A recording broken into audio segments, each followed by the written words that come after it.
យុតិធអន្តរជាតិនិងតុលាការព្រហ្មទណ្ឌអន្តរជាតិហើយតកតងនឹង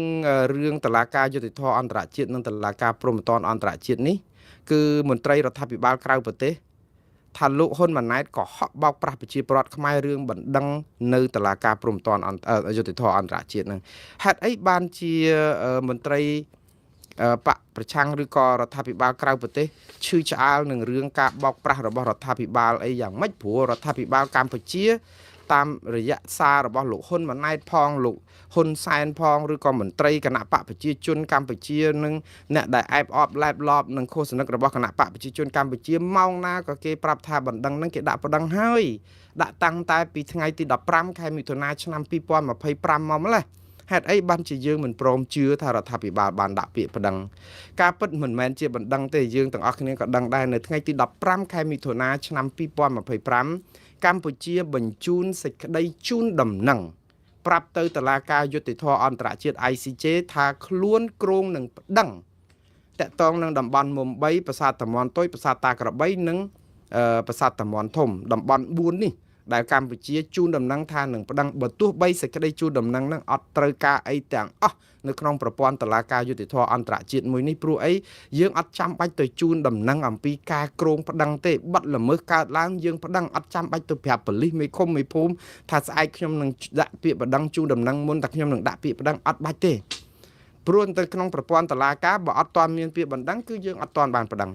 ហើយបើយើងដាក់ពាក្យបណ្ដឹងត្រឹមត្រូវទៅគេកត់ត្រាទៅគេមានបញ្ជីទៅគេចាប់ផ្ដើមយកទៅស៊ើបអង្កេតថាមានបណ្ដឹងជាផ្លូវការអញ្ចឹងសេចក្តីជូនដំណឹងនេះគឺជាអាសាបងមកខែមិនមែនជាបណ្ដឹងទេកុំបោកប្រាស់ប្រជាពលរដ្ឋអី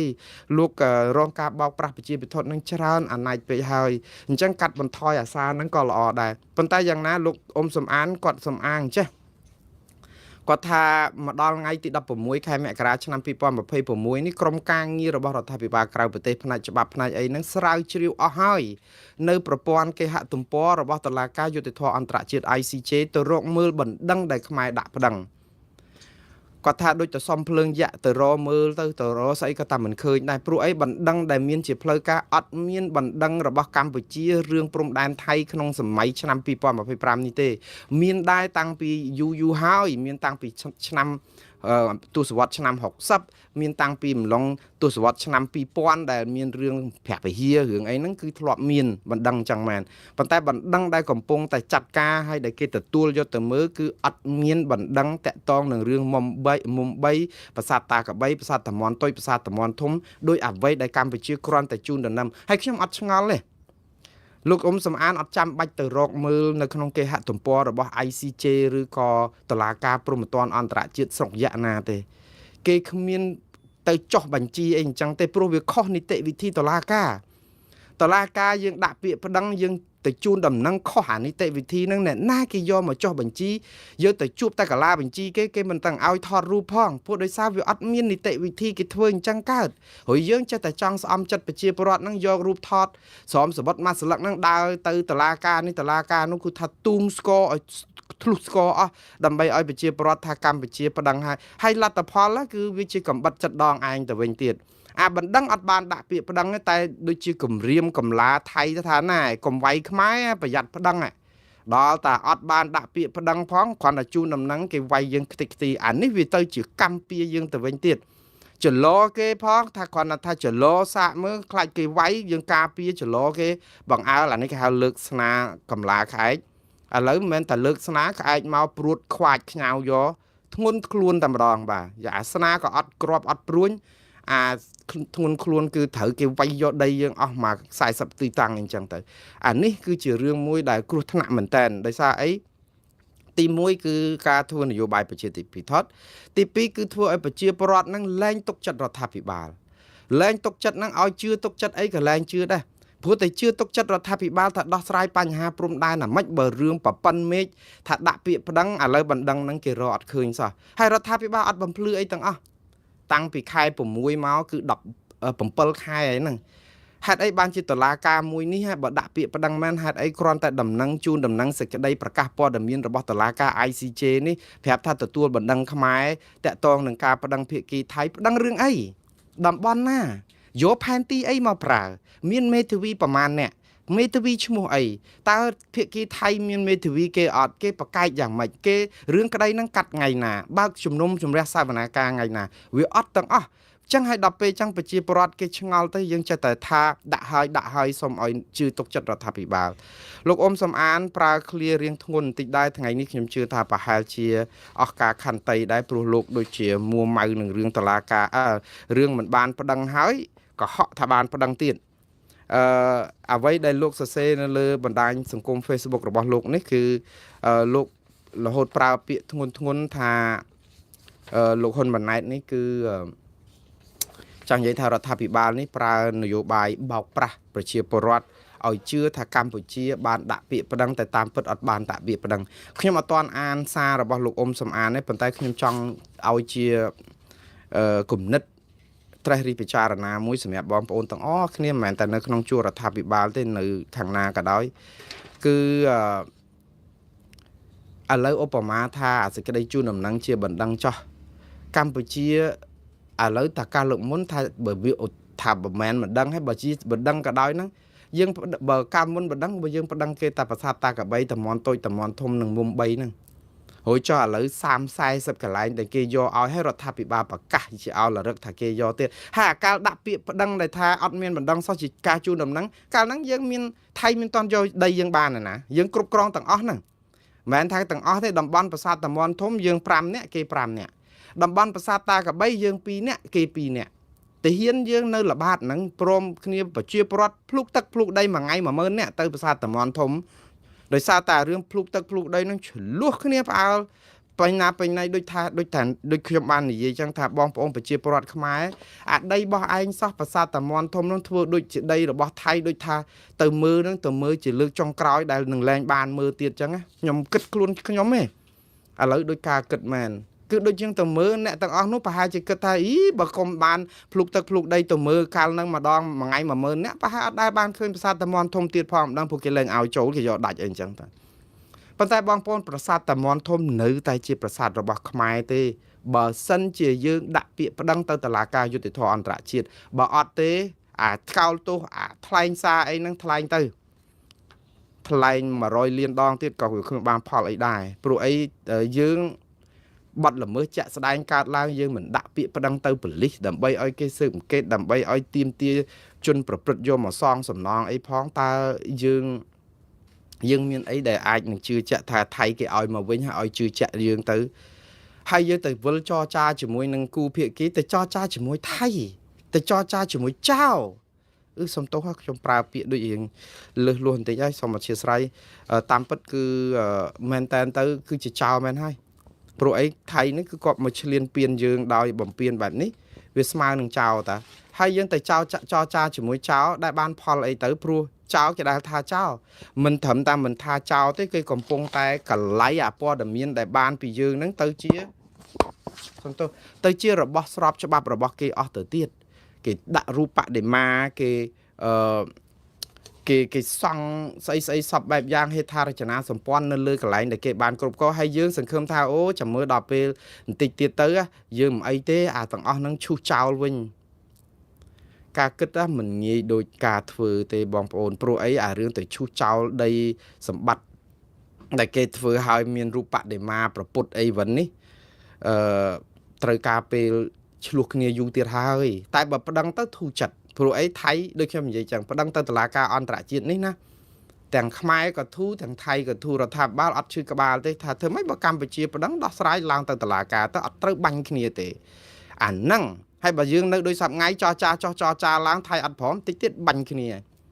មានទៀតគេហៅថាជុំទី3វគ្គ3ព្រោះអីលោកណាត់តភងណាផានិចរដ្ឋមន្ត្រីក្រសួងការពារជាតិថៃចាំផ្ទះហ្នឹងមកពុំមានថ្ងៃហ្នឹងទៀតហើយប្រាប់កាសែតថៃដែរថាឲ្យតាអត់មានដំណោះស្រាយអីស្រួលបួលញញខ្ញុំដកបលាលួសចុះដកបលាលួសឡើងតិចទៀតមានអាលើកទី3ទៀតហើយនេះដល់ថ្នាក់ប៉ុណ្ណឹងទៀតឃើញហ៊ានមកចង់មកគំរាមយើងមករវាយមួយសាទៀតអីអូយក៏ទៅមើងងាយយើងសម្បើមណាស់ប៉ុន្តែបងប្អូនអារឿងគេមើងងាយគឺដោយសារតែយើងដែរទេឥឡូវនេះគឺនៅថ្ងៃទី16នេះគឺលោកអ៊ុំសំអាននិយាយអញ្ចេះថា ភ័ស្តុតាងបញ្ជាក់ថាលោកហ៊ុនម៉ាណែតមិនបានប្តឹងថៃទៅតុលាការយុត្តិធម៌អន្តរជាតិ ICJ នោះទេកាលពីខែមិថុនាឆ្នាំ2025ព្រោះយើងឆែកមើលសំណុំរឿងនៅតុលាការយុត្តិធម៌អន្តរជាតិនេះអស់ហើយមិនឃើញលោកហ៊ុនម៉ាណែតប្តឹងថៃនោះទេលោកអ៊ុំសំអានបន្តទៀតថាហេតុនេះលោកហ៊ុនម៉ាណែតក៏ហក់បោកប្រាស់ប្រជាពលរដ្ឋខ្មែររឿងបណ្ដឹងនៅតុលាការយុត្តិធម៌អន្តរជាតិ ICJ តែប៉ុណ្ណោះឯងករណីដែលលោកហ៊ុនម៉ាណែតថាប្តឹងថៃនេះមានរយៈពេលជាងកន្លះឆ្នាំទៅហើយនៅតែមិនទាន់ឃើញបណ្ដឹងទៅតុលាការនេះបែបនេះគឺយើងមើលសំណុំរឿងគឺមិនឃើញដែរសំណុំរឿងកម្ពុជានៅ ICJ បើតាមលោកអ៊ុំសំអានថាក៏មានតែបណ្ដឹងនៅឆ្នាំ1962និងឆ្នាំ2013តែប៉ុណ្ណោះដូច្នេះទឹកដីខ្មែរចំនួន40ទីតាំងដែលថៃកំពុងគ្រប់គ្រងនោះគ្មានសង្ឃឹមថាបានមកវិញទេនៅពេលដែលលោកហ៊ុនម៉ាណែតមិនព្រមប្តឹងថៃទៅតុលាការ ICJ ហើយនៅតែបន្តចរចាទ្វេភាគីជាមួយថៃបាទនេះគឺជាការលើកឡើងរបស់លោកអ៊ុំសំអានតែយើងចាំមើលប្រតិកម្មរបស់ភាគីកម្ពុជាឥឡូវអារឿងចឹងអីគាត់លែងប្រតិកម្មហើយដូចថាគាត់គិតថានៅស្ងៀមជាជាងសដីទៅពីជ័យខ្ចីជាជាងតនេមាត់ទៅដូចថាវាមិនដឹងថាត្រូវរកអីមកនិយាយដែរហាវាស្លាក់ខ្ជាក់វាស្លែងខ្ជិលនិយាយទៅយូរគាត់ថាប្រហែលជាសាបអីហ្នឹងកោកសឹកមាត់តដោកឆ្អែតតពោះកបីហ្នឹងប៉ុន្តែមិនទេបងប្អូនរឿងដំណាក់កាលនេះអត់មាននិយាយឲ្យអត់ធ្វើឲ្យគិតតែរួចខ្លួនទេដូចរឿងចិនស៊ីអញ្ចឹងមិនអញ្ចឹងហ៎គេនិយាយគេរាយការណ៍គេអីសុទ្ធតែថាគេញុះញង់គេលៀបពណ៌កម្ពុជាគេមើលងាយអក្រិតកម្មនឹងវាកើតនៅថៃគេយកមកដាក់ខ្មែរគេចង់ធ្វើបាបយើងដល់ចុងក្រោយទៅមើលទៅប្រសាចរឿងលោកចិនស៊ីនេះប្រសាចឥឡូវហ្នឹងគឺថាអាណាធិបតេយ្យពេញទំហឹងហ្មងអត់ដឹងស្អីទេស្រុកខ្មែរដូចជាសង្គ្រាមទម្លាក់គ្រាប់បែកជុំទិសចឹងអារឿងព្រំដែនហ្នឹងវាស្ងប់បាញ់ផ្លោងឥឡូវនៅក្នុងអាមូលដ្ឋានរបស់យើងហ្នឹងនិយាយពីរត់ដូចគោដូចកបីចឹងម្ដងនៅព្រែកចាក់ខេត្តកពតចឹងទៅម្ដងយប់ណានោះឃើញនៅស្វាយរៀងកំពង់រោចឹងទៅម្ដងឃើញនៅគម្រៀងបាត់ដំបងចឹងទៅម្ដងឃើញនៅអាស្អីកំពង់សោមហ្នឹងគឺថាវ៉ាលីអីវ៉ាន់ហ្នឹងជនបរទេសចិនវៀតណាមអាហ្វហ្គានីស្ថានឥណ្ឌាអូយពពាក់ពពូនដូចថាវាមិនដឹងថាស្អីគេឲ្យប្រកាសទេណាហើយអានេះបរដ្ឋាភិបាលថាអានេះគឺជាចំណាត់ការរបស់រដ្ឋាភិបាលបង្ក្រាបការឆបោកអនឡាញចោះឲ្យការបង្ក្រាបហ្នឹងឲ្យគាត់ប្រសេកប្រសាចចឹងបានថាយើងវាទុកយូរពេកអត់ព្រមធ្វើបន្តិចម្ដងទៅដល់ពេលអញ្ញៃកាលលើកមុនមានអ្នកណាគេទៅជឿថានឹងអាចមានរឿងនឹងកើតឡើងនោះបើគុំតែមានអាមេរិកដាក់ទណ្ឌកម្មលោកញ៉ា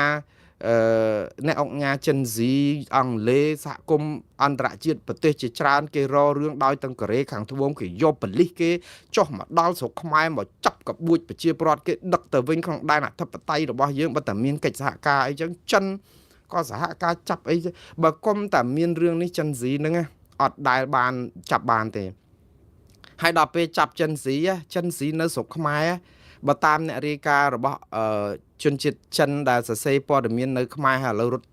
ទៅប្រទេសក្រៅបាត់ហើយដើម្បីសុវត្ថិភាពហ្នឹងលោកហួងយ៉ាន់ហ្នឹងគាត់និយាយថាចិនស៊ីម្នាក់នេះណាគឺគ្រាន់តែជាទឹកមួយដំណក់ទេនៅមានចិនស៊ី10ដែលនៅ9អ្នកទៀតនៅក្នុងបណ្ដាញរបស់ចិនស៊ីហ្នឹងដែលមានតំណែងឋានៈនិងតួនាទីដូចចិនស៊ីចឹងស្មើគ្នាអត់មានខ្វះទេគឺគ្រប់គ្រងអាការឆបោកអនឡាញឥឡូវចាប់បានតែមួយនៅ9ទៀតចុះអ្នកនោះនៅឯណាប៉ុន្តែក៏យើងឃើញអាជ្ញាធរថ្ងៃនេះគឺឃើញតឡាការចេញដីកាឃើញចាប់ខ្លួនទៀតហើយចាប់ខ្លួនគឺអ្នកអង្គការលីគួងបាទយើងឃើញអ្នកអង្គការលីគួងហ្នឹងឃើញមានដីកាចេញមកហើយអ្នកណានិយាយទៅគឺជាពេលដែលយើងចាប់ផ្ដើមស្គាល់អ្នកណាអត់ស្គាល់អ្នកអង្គការលីគួងអង្គការលីគួងនេះល្បីតាំងយូរហើ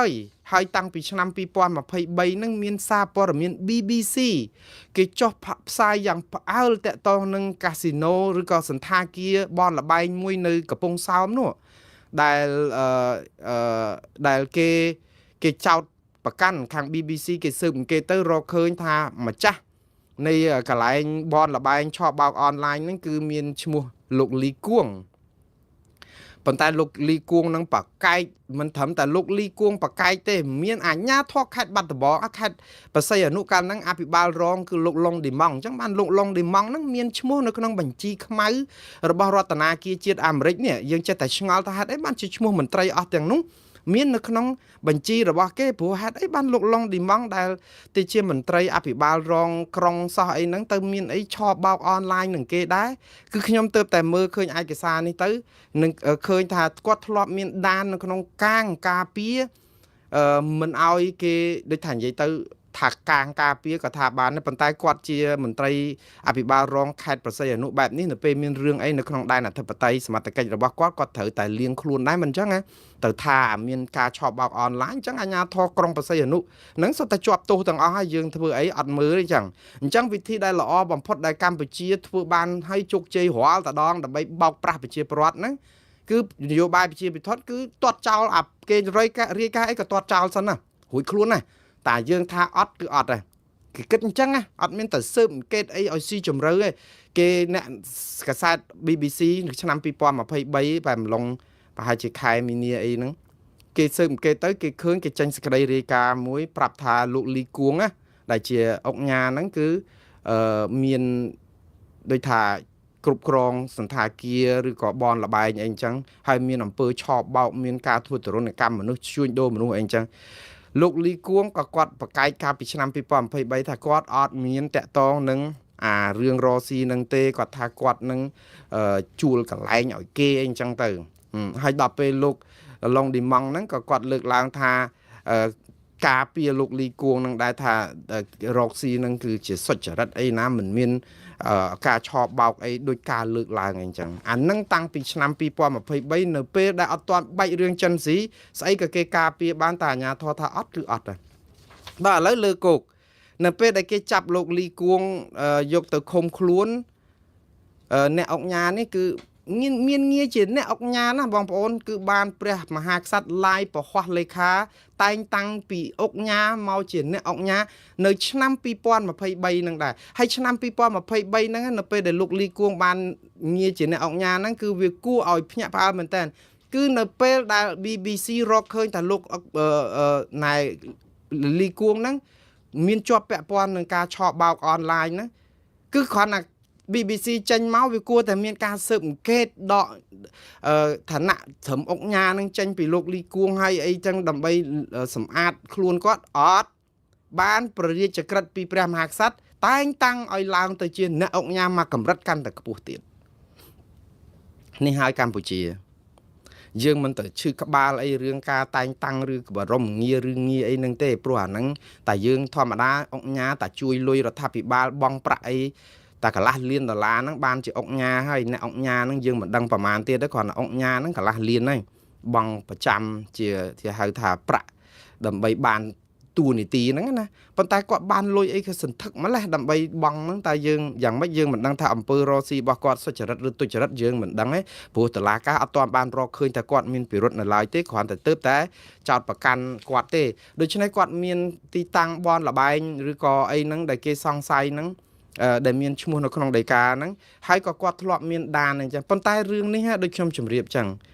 រឿងនេះអ្នកស្រាវជ្រាវឯកសារពីឯករាជ្យអីឬអីគេរកឃើញយ៉ាងម៉េចក៏អត់ដែលបានផលអីដែរទើបតែមកចៃដន្យអីនៅក្នុងឆ្នាំ2025 26នេះនៅពេលដែលយើងមានចំនួនជាមួយថៃយើងពេលមានចាប់លោកចិនស៊ីមានអាមេរិកនិយាយទៅបើកុំបានពិភពលោកនឹងជួយរឿងអស់នេះវានៅអញ្ចឹងហើយដល់ពេលចាប់លោកលីគួងដាក់ទៅឃុំខ្លួនដើម្បីជំនុំជម្រះចោតប្រកាន់ពីបទឆបោកនិងបទល្មើសមកកណកដឹកទៀតច្រើនណាស់តាក់តងនឹងរឿងស្អីខ្ញុំអានមិនអស់ហើយគ្រាន់តែថាដឹងតែអ្នកអុកញ៉ាលីគួងត្រូវបានគេឃុំខ្លួនហើយជាសញ្ញាណមួយដើម្បីបញ្ជាក់ថារដ្ឋាភិបាលកម្ពុជាគេអត់នៅពង្រើយកន្តើយទេមិនអញ្ចឹងគេចាត់ការខ្ញុំសូមកោតសរសើរថារដ្ឋាភិបាលកម្ពុជាពិតជាធ្វើមែនយើងឃើញធ្វើហើយដល់ធ្វើនឹងប្រសាទទៅកន្លែងនេះដូចថាឆ្មក់កន្លែងនេះកន្លែងនោះទៅគឺជនជាតិចិនជនជាតិវៀតណាមអីនាំគ្នារើវ៉ាលីពេញផ្លូវថាដូចបុណ្យកឋិនអញ្ចឹងទាំងខេត្តពោធិ៍សាត់ទាំងខេត្តបាត់ដំបងទាំងខេត្តស្វាយរៀងទាំងខេត្តកពតកន្លែងប្រែចាក់ ហាតំបន់ប្រែចាក់ហ្នឹងអាចនឹងពាក់ព័ន្ធនឹងលោកលីគួងនឹងដែររឿងតំបន់បនកាស៊ីណូហ្នឹងគាត់ថាពីមុនវាអត់បែកមេកមីហ្នឹងដល់ឥឡូវបែកសបុកហ្នឹងទៅដោយសារតែរដ្ឋាភិបាលអត់ជំរើសដែរស្អំចិត្តប្រជាពលរដ្ឋថាខ្លួនកំពុងចាត់ការហើយឃើញចាត់ការនៅពេលដែលអញ្ញែអញ្ចឹងឃើញលើឆាកអន្តរជាតិហ្នឹងគេមិនមែនមើលមកថាយើងចាត់ការតាមនីតិវិធីទេវាមើលទៅគឺយើងធ្វើឲ្យប៉ុន្តែវាហាក់បីដូចជាបញ្ញល់អីអញ្ចឹងទៅធ្វើដើម្បីស្អំចិត្តសហគមន៍ពិភពលោកឬក៏ប្រជាពលរដ្ឋដែលត្រីធំហ្នឹងគឺអត់ដែលចាប់បានសោះឃើញតែកភ្លៀងចង្វាកពឹសប៉ុន្តែឥឡូវលើមានលោកលីគួងម្ដងនេះបងប្អូនគ្រាន់តែជាការចោទប្រកាន់ទេលោកលីគួងមិនមែនជាអក្រិតជនទេគាត់គ្រាន់តែជាជនជាប់ចោទដោយតាមការសង្ស័យនៅក្នុងការស៊ើបអង្កេតទេដូច្នេះម៉ោងនេះគឺគាត់នៅតែអត់ទាន់មានពិរុទ្ធអីទាំងអស់អញ្ចឹងមិនហៅគាត់ថាជាអក្រិតជនបានទេបើយើងនិយាយពីនីតិវិធីគឺគាត់នៅក្នុងដំណាក់កាលស៊ើបអង្កេតបើតុលាការសម្រេចកាត់ទោសគាត់ហើយអានឹងបានគាត់ខ្លាយជាអក្រិតជនហើយតតែខ្លាយជាអក្រិតជនហ្នឹងតតែប្រព័ន្ធតុលាការយើងហ្នឹងមានតម្លាភាពឯករាជ្យត្រឹមត្រូវទៀតបើអត់ទេគាត់នៅតែមិនអាចហៅគាត់ថាជាអក្រិតជនដែរព្រោះអត់ទាន់មានយុត្តិធម៌ត្រឹមត្រូវតែយ៉ាងណាបងប្អូន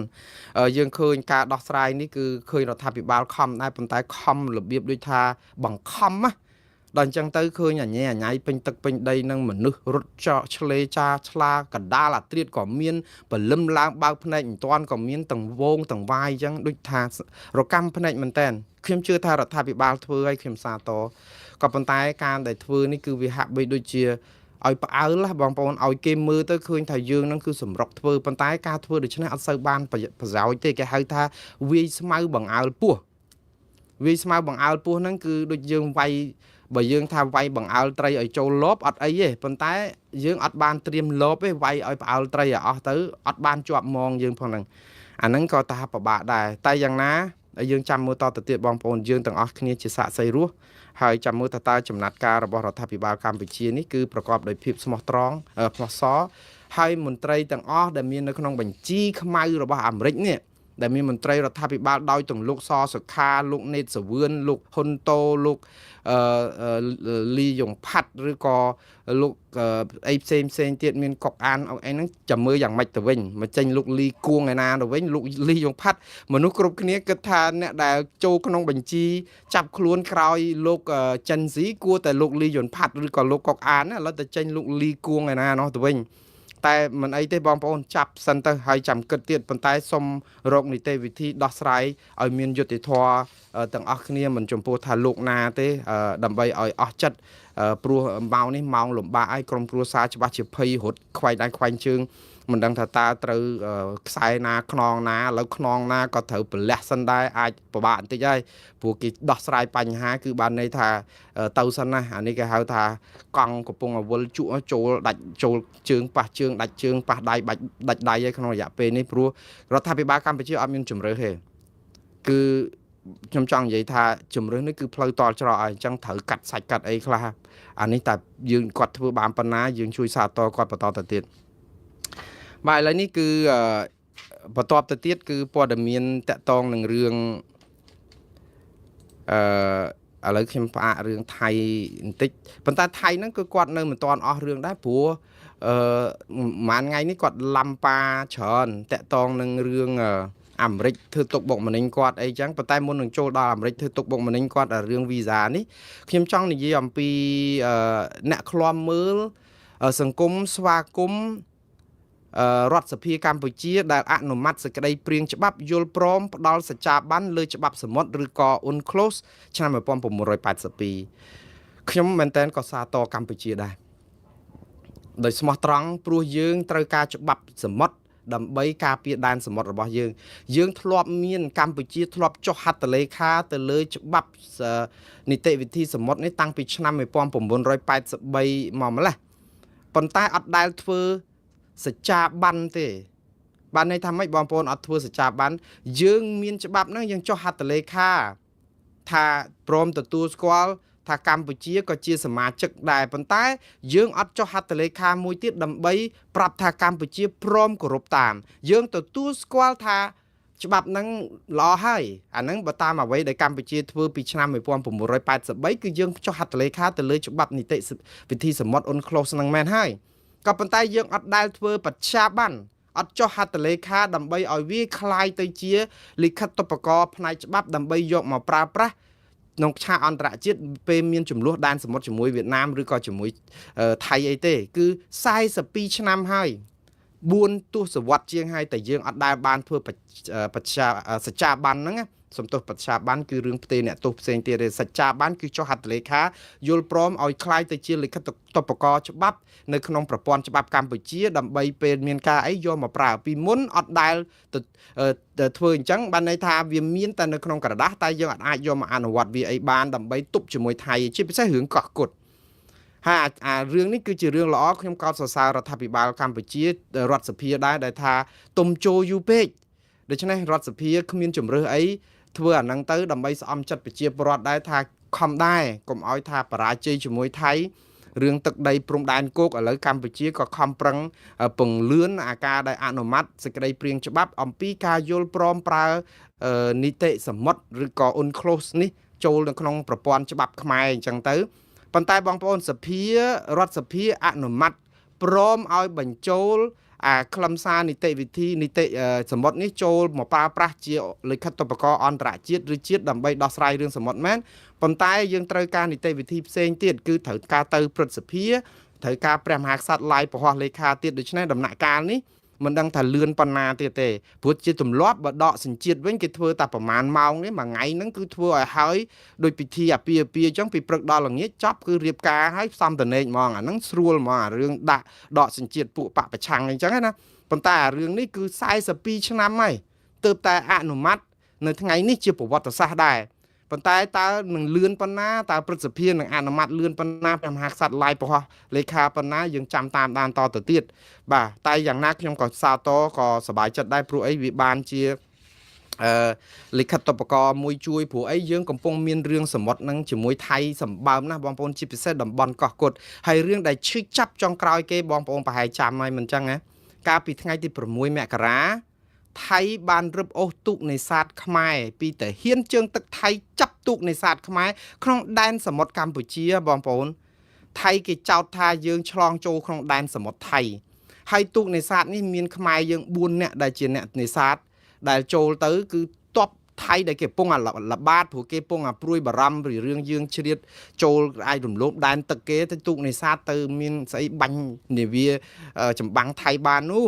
អញ្ចឹងគេយកមកចាប់យើងពីថ្ងៃទី6មករាឥឡូវអូសទូកហ្នឹងយកទៅថៃយកទៅរឹបអូសទុកប៉ុន្តែនៅថ្ងៃទី11បានន័យថា6ថ្ងៃក្រោយមកគេបានព្រមព្រៀងដោះលែងអ្នកនេសាទខ្មែរនឹងមកវិញទុកតែទូកទេរឿងនេះគឺសំខាន់ប៉ុន្តែយើងឃើញហើយថ្ងៃ2ថ្ងៃ14 3ថ្ងៃក្រោយគេដោះលែងមកហ្នឹងគឺដោយសារគេមិនលែងទូកយើងគឺថាមិនអោយទូកមកវិញហ្នឹងឃើញខាងរដ្ឋក្រសួងការបរទេសកម្ពុជាសរសេរកំណត់ទូតទៅថៃដែរដើម្បីទាមទារទី1គឺឲ្យប្រឡែងទូកឬថាឲ្យបកគលទូកហ្នឹងមកកម្ពុជាវិញព្រោះទូកហ្នឹងគឺជាទូករបស់អ្នកនេសាទខ្មែរដែនទឹកហ្នឹងជាដែនទឹករបស់ខ្មែរហើយប្រាប់ថៃថាឈប់រំលោភបំពានដែនទឹកយើងទៀតហើយបងប្អូនឃើញនៅប្រកាសប្រាប់ថៃថាសុំឲ្យឈប់រំលោភបំពានដែនទឹកកម្ពុជាទៀតឲ្យគេរំលោភបំពានឲ្យយើងអត់ប្តឹងអីអញ្ចឹងកំណត់ទូតហ្នឹងគឺគ្រាន់តែស្នើកុំឲ្យគេប្តឹងឥឡូវគេអត់ឲ្យទូកហ្នឹងឥឡូវកាសែតថៃក៏ចុះផ្សាយប្រងព្រាតដែរថាថៃពិតជាបានផ្ញើកំណត់ទូតទៅថៃឲ្យដោះស្រាយប៉ុន្តែcoordinate នៃចំណុចនៃដែលកន្លែងដែលថៃដែលកម្ពុជាដាក់មកមានចំណុចនៅប្រមាណដឺក្រេហ្នឹងយកទៅដាក់នៅក្នុង Google Map ហ្នឹងថៃគេយកទៅដាក់ក្នុង Google Map ហ្នឹងឃើញអាផែនទីហ្នឹងចេញមកថាទូកនេសាទខ្មែរហ្នឹងចូលទៅក្នុងដែនដីថៃទៅវិញណាគេថាអញ្ចឹងទៅយកអា Google Map ឯណាហ្នឹងគេប៉ុន្តែបងប្អូនបើយើងមើលអាទូកនេសាទខ្មែរដែលថៃរឹបអូសនេះណាគឺនៅម្ដុំកោះយ៉របស់ខ្មែរនៅម្ដុំព្រំដែនខេត្តកោះកុងហើយឆ្ងាយពីកោះកុដឡើងមកយោជយើងនៅឆ្ងាយចូលមកដល់ដីខ្មែរគេថាយើងបំពេញឈ្លានពានដែនអធិបតេយ្យរបស់ថៃចោះមានរឿងអីដែលយើងទៅទាមទារកោះកុដពីគេបាននោះសំបីតែទូកយើងនេសាទនៅក្នុងដីយើងជិតខេត្តកោះកុងណានៅម្ដុំកោះយ៉ណាឆ្ងាយពីកោះកុដនោះមហាសែនឆ្ងាយគេថាចូលដីគេទៀតទាំងដែនទឹកគេទៀត តើយើងមានដែនអធិបតេយ្យអីនៅក្នុងដែនទឹកបងប្អូនរឿងនេះគឺជារឿងមួយរកម្មចិត្តមែនតើហើយកម្ពុជាចេញកំណត់ទូតនេះណាគឺគ្រាន់តែដោះស្រាយបញ្ហាតែរឿងមួយអន្លើតូចហ្នឹងទេប៉ុន្តែរឿងធំមែនតើគឺការដែនអធិបតេយ្យនៃកោះកុដហើយថៃនៅពេលដែលអូសទូកនេសាទនេះបានថៃចង់ប្រាប់កម្ពុជាថាកុំមកតវ៉ារឿងកោះកុដកោះអីឲ្យសោះសូម្បីតែយើងនៅឆ្ងាយពីកោះកុដមួយយោជក៏ថៃមិនអនុគ្រោះឲ្យតែយើងបានសុខផងអានេះគឺជារឿងមួយដែលលំបាកតែយ៉ាងណាបងប្អូនយើងឃើញការដែលព្រមអនុម័តសេចក្តីព្រៀងច្បាប់ឲ្យដើម្បីព្រមយល់